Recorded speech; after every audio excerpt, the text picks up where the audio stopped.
जय हिंद दोस्तों, welcome back my channel friends. आज हम देखने वाले हैं 8 फरवरी के करंट अफेयर्स जो आपके एग्जाम पॉइंट ऑफ व्यू से वेरी वेरी इंपॉर्टेंट होने वाले हैं। तो चलिए फ्रेंड्स स्टार्ट करते हैं 8 फरवरी के current affairs. Friend first question है, ये बुक से रिलेटेड है, ठीक है। याद रखना, जितने बुक से रिलेटेड क्वेश्चन है आपको याद रखने हैं, वेरी वेरी इंपॉर्टेंट रहेगी, ठीक है। India that is Bharat, coloniality, civilisations and constitution शीर्षक वाली त्रिय पुस्तक श्रृंखला के लेखक कौन है। फ्रेंड ये 3 पार्ट में ये बुक आ रही है, ठीक है। तो इसका पहला पार्ट तो 2021 में लॉन्च हो गया था अगस्त में, इसका सेकंड पार्ट जून में आने वाला है। तो ये इस बुक के जो लेखक आपको बताना है कौन है, तो राइट आंसर आपको उसका बताना है बेसिकली फ्रेंड्स। तो फ्रेंड राइट आंसर होगा ऑप्शन सी, जे साई दीपक, ठीक है। जे साई दीपक के द्वारा लिखी जा रही है, 3 पार्ट में ये बुक है, ठीक है। जिसमें का पहला पार्ट जो है कॉलोनिटी, इसके अंदर किस तरीके से ब्रिटिश काल के दौरान भारत में की गई चीज़ों के बारे में बताया गया है यहाँ पे, ठीक है। जैसे कि सामाजिक, धार्मिक और किस तरीके के कानून स्ट्रक्चर रहे हैं, उन सब के बारे में इस बुक के अंदर बताया गया है, ठीक है। तो इसका अब सेकंड पार्ट आ रहा है, ठीक है, याद रखना। तो सेकंड पार्ट आपका जून में 2022 को इसका लॉन्च किया जाएगा, ठीक है। जबकि तीसरा पार्ट जो इसका आखिरी भाग होगा वो 23 में रिलीज़ किया जाएगा, ठीक है। तो याद रखना, जे साई दीपक के द्वारा लिखी जा रही है किताब India the India is India that is Bharat, coloniality, civilization and constitution नामक एक ही त्रि पुस्तक श्रृंखला है, ठीक है। वेरी वेरी इंपॉर्टेंट रहेगा तो, क्योंकि इस तरीके की चीज़ों को, इस तरह की बुकें काफ़ी ज़्यादा एग्ज़ाम में पूछी जाती है, ठीक है। तो जो पहले पार्ट मैंने आपको बताया ना, पहले पार्ट के अंदर पूरा का पूरा औपनिवेशिक चेतना, किस तरीके से ब्रिटिश कार्यकाल के दौरान जो चीज़ें की गई हैं, विशेष रूप से धार्मिक और नस्लीय जड़ों पर भारत पर सब भारतीय सभ्यता और भारतीय संविधान की जो उत्पत्ति के आधिकारिक राजस्व के रूप में से बताया गया है, ठीक है। सेकंड बुक इसकी अब आने वाले समय में आपको जून में दिखेगी। तो India is that is Bharat आपको याद रखना है, इसके लेखक हैं जे साई दीपक।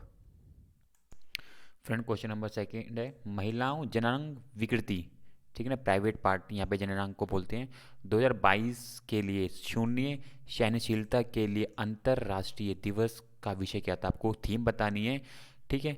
जो महिला जननांग विकृति 2022 के लिए इस बार रखी गई थी, ठीक है। तो राइट आंसर आपको बताना क्या होगा फ्रेंड। तो राइट आंसर होगा फ्रेंड इसका ऑप्शन डी, महिला जननांग विकृति को समाप्त करने के लिए निवेश में तेजी, ठीक है। याद रखना इंपॉर्टेंट रहेगा, ठीक है। जो भी महिलाओं के प्रति होने वाले अत्याचारों से रिलेटेड या किसी भी तरीके की चीज़ों को समाप्त करने के लिए इसमें निवेश किया जाए, और ताकि महिलाओं के प्रति जो भी अपराध या कुछ भी तरीके की चीज़ें होती हैं उनसे बचाया जा सके, ठीक है। तो इस साल की जो थीम रखी गई है शून्य चयनशीलता अंतर्राष्ट्रीय दिवस में, वो है महिला जननांग विकृति को समाप्त करने के लिए निवेश में तेजी, ठीक है। ये हर वर्ष 6 फरवरी को बनाया जाता है, महिला जननांग विकृति 2022 के लिए, ठीक है, 2022। तो याद रखना वेरी वेरी इंपॉर्टेंट रहेगा, ऑप्शन डी इसका राइट आंसर होगा, महिला जननांग विकृति को समाप्त करने के लिए निवेश में तेजी करना, ठीक है। यहाँ पे इसके बारे में कुछ इंपॉर्टेंट चीज़ें लिखी गई हैं, पढ़ लेना एक बारी। बाकी ये थीम इंपॉर्टेंट है, याद रखना इसकी, ठीक है फ्रेंड। चलते हैं नेक्स्ट क्वेश्चन की तरफ। फ्रेंड इंपॉर्टेंट बुक रहेगी, ये भी याद रखना, ठीक है ना। नीरज चोपड़ा की जीवनी गोल्ड बॉय नीरज चोपड़ा के लेखक कौन है, ठीक है ना। नीरज चोपड़ा को पता होगा, अभी इन्होंने भाला फेंक में गोल्ड मेडल जीता था टोक्यो 2021 के ओलंपिक में। तो उनकी जीवनी पर एक छोटी लघु शीर्षक नामक किताब लिखी गई है, तो उनके आपको लेखक बताने कौन है फ्रेंड। तो इसका राइट आंसर होगा friend option C, Navdeep Singh Gill. Navdeep Singh Gill द्वारा उनके जीवन पर एक छोटी लघु जीवनी लिखी गई है, ठीक है। जो उनके पूरे बचपन से लेके अभी तक उनके बारे में यहाँ पे व्याख्यान किया गया है उस बुक के बारे में। तो नवदीप सिंह गिल द्वारा लिखी गई है उनके ऊपर ये किताब, ठीक है। याद रखना गोल्ड बॉय नीरज चोपड़ा, ठीक है। ये आ सकता है आपके एग्जाम के अंदर, तो इंपॉर्टेंट रहेगा, ठीक है। याद रखना वेरी वेरी इंपॉर्टेंट रहेगी ये किताब, ठीक है फ्रेंड। चलते हैं नेक्स्ट क्वेश्चन की तरफ। फ्रेंड क्वेश्चन नंबर फोर्थ है, इंपॉर्टेंट है।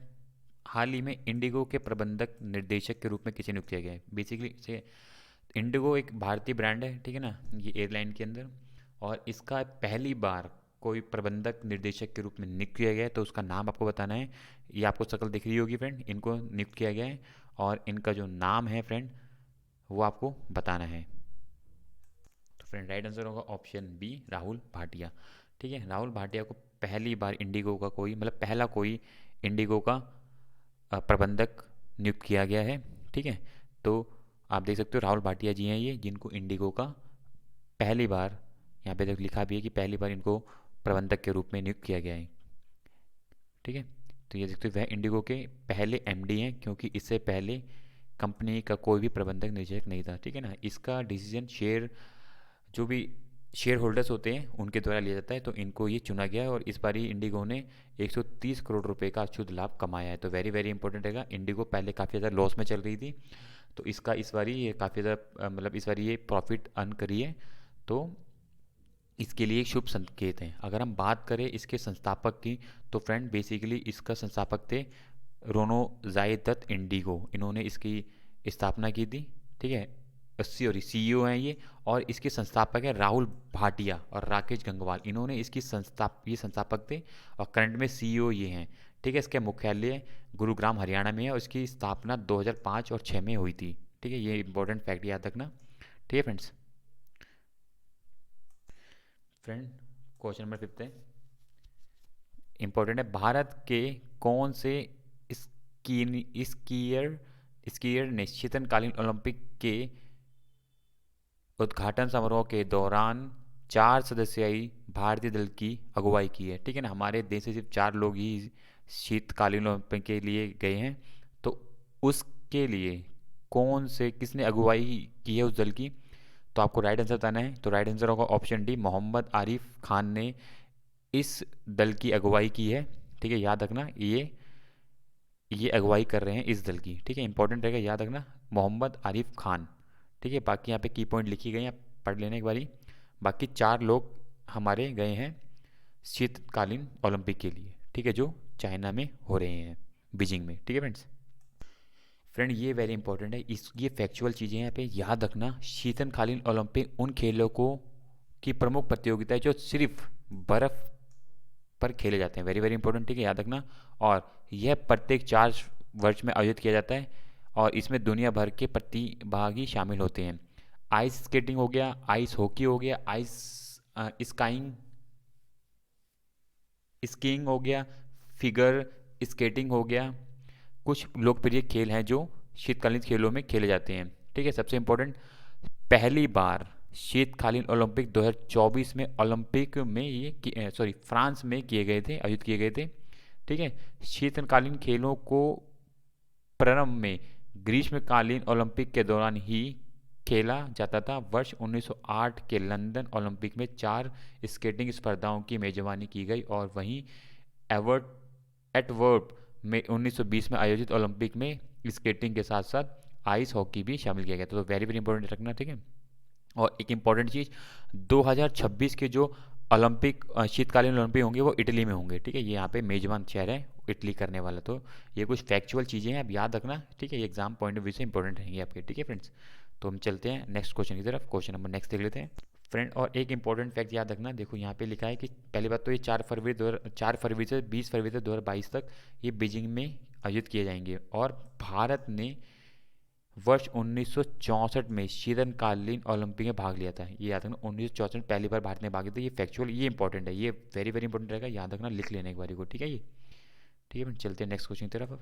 फ्रेंड वेरी वेरी इंपॉर्टेंट है ये, तो आपके 110% किसी ने एग्जाम में देखने को मिलेगा ही मिलेगा। ठीक है, याद रखना, भारत ने किस टीम को हराकर 5वीं बार अंडर-19 विश्व कप जीता है? तो वेरी वेरी इंपॉर्टेंट है फ्रेंड, राइट आंसर होगा ऑप्शन बी, इंग्लैंड को। ठीक है ना, ऑप्शन बी, इंग्लैंड को हराकर भारत ने 5वीं बार अंडर-19 विश्व कप जीता है।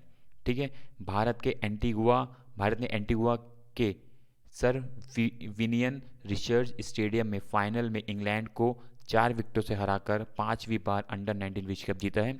इससे पहले हम अगर बात करें 2000, 2008, 2012, 2018 में भारत ने अंडर-19 विश्व कप जीता था।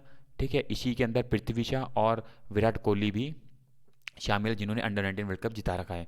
तो वेरी वेरी इंपॉर्टेंट फैक्ट रहेगा फ्रेंड, याद रखना अंडर 19 भारत ने इस बारी का जीता है इंग्लैंड को हराकर। ठीक है फ्रेंड, फैक्चुअल क्वेश्चन है, इंपॉर्टेंट है, जरूर आपके एग्जाम में देखने को मिलेगा। ठीक है फ्रेंड, चलते हैं नेक्स्ट क्वेश्चन की तरफ। फ्रेंड इंपॉर्टेंट है, आप लोगों को पता भी होगा, प्रसिद्ध गायिका लता मंगेशकर का निधन हाल ही में निधन हो गया था। उन्हें किस वर्ष भारत रत्न से सम्मानित किया गया था? वेरी वेरी इंपॉर्टेंट है, उन्हें भारत रत्न मिला था। तो किस वर्ष मिला था फ्रेंड? राइट आंसर होगा ऑप्शन बी, 2001 में इनको भारत रत्न से सम्मानित किया गया था, जब अटल बिहारी वाजपेयी जी की सरकार थी। ठीक है, इनका 92 वर्ष की 90 यानी 92 साल की 92 वर्ष की हो गई थी जब इनका निधन हुआ ये। ठीक है, 6 फरवरी 2022 को मुंबई में इनका निधन हुआ। ठीक है, 2001 को इनको भारत रत्न दिया गया था।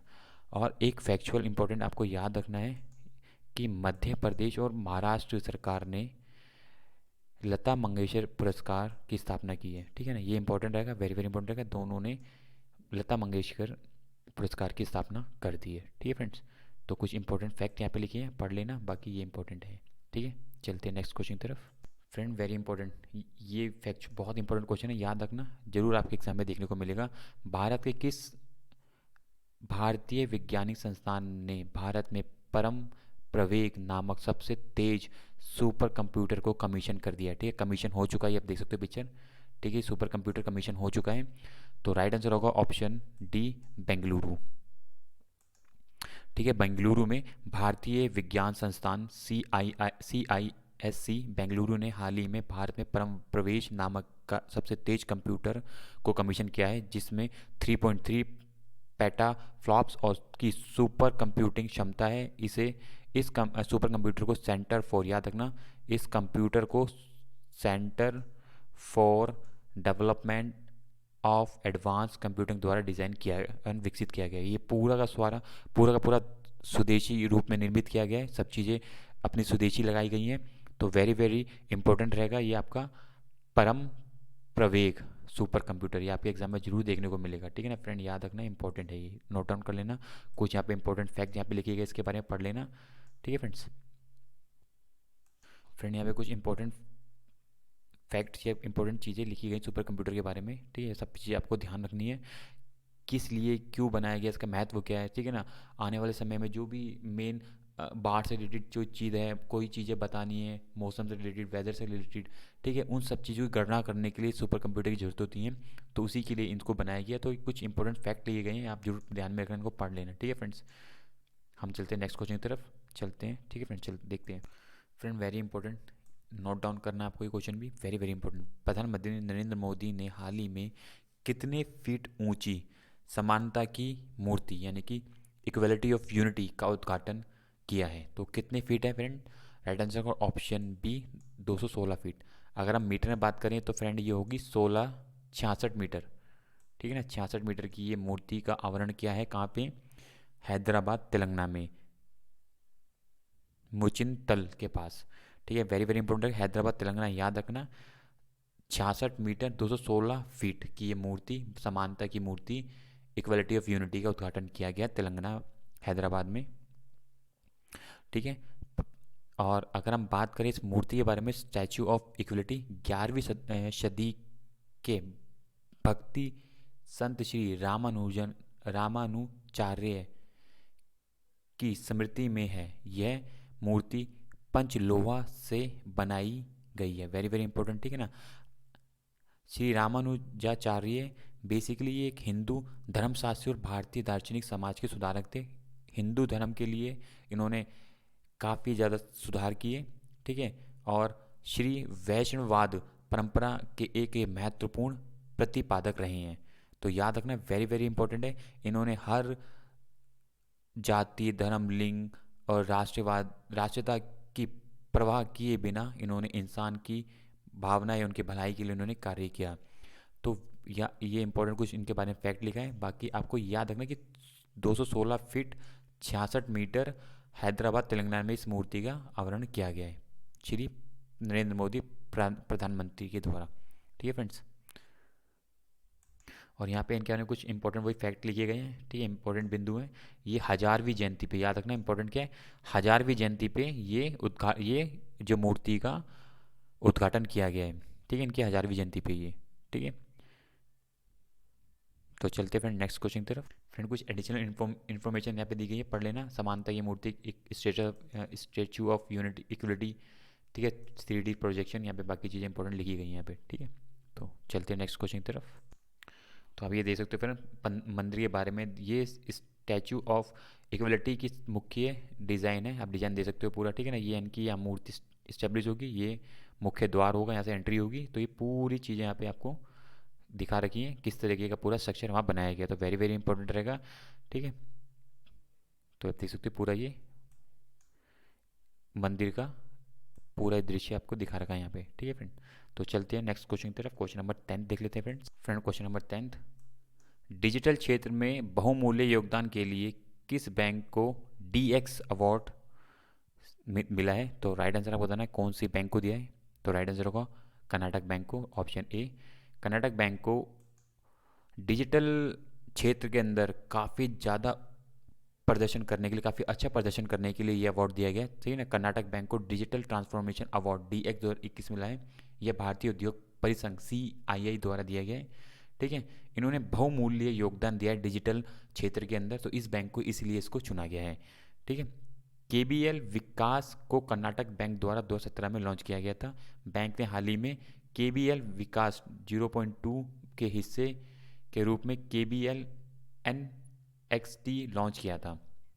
तो इम्पोर्टेंट रहेगा, याद रखना, DX 2021 अवार्ड कर्नाटक बैंक को दिया गया है। और कर्नाटक बैंक के बारे में यहाँ कुछ इंपॉर्टेंट फैक्ट लिखे गए हैं, जिसकी स्थापना याद रखना वेरी वेरी इंपॉर्टेंट है, क्योंकि करंट में है। 14 फरवरी 1924 में इसकी स्थापना हुई थी। तो ये इंपॉर्टेंट फैक्ट है, ये याद रखना, कभी भी एग्जाम में पूछ लिया जाएगा, ठीक है। मुख्यालय मंगलुरु में है, अध्यक्ष प्रदीप कुमार पंजा, ठीक है। कुछ इंपॉर्टेंट ये फैक्ट यहाँ पे है, ठीक है फ्रेंड। इस तरह की करंट अफेयर्स के लिए चैनल को सब्सक्राइब, बेल आइकन क्लिक करें, ताकि आपको time to time very very important current affair facts with detail explanation आपको टाइम टू टाइम मिलते रहे, ठीक है friend. Thank you for watching my video, bye bye, thank you.